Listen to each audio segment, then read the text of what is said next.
Volkswagen Golf has historically been one of the most successful hatchbacks on the market, but if you wanted one with a premium badge, then that's where the Audi A3 chimed in. It's recently been updated to give it a host of new features and a sharper look than before.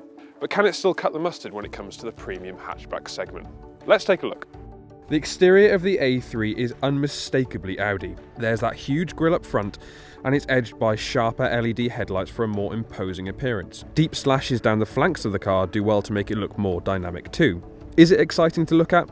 We'll leave that up to you, but certainly it matches the premium approach that you'd expect from a car with the 4-ring badge on the front.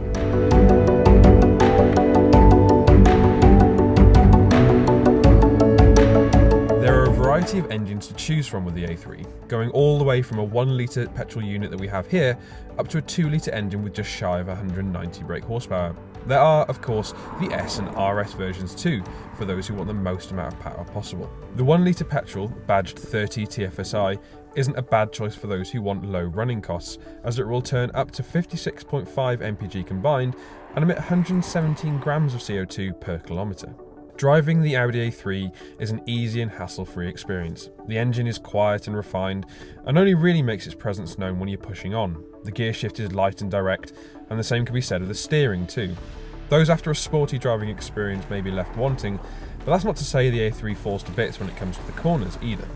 Despite its small capacity, the 1-litre engine does well on the motorway too, and though there is a little bit of road noise, it's a reasonably refined place to be.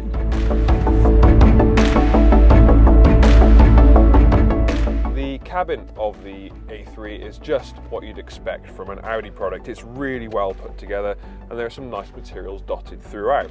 The main infotainment layout comes from this small screen in the middle and also Audi's excellent virtual cockpit system, which, as well as giving you standard driving readouts, shows things such as media functions and also the satellite navigation. It's really easy to get used to and it's very easy to operate too.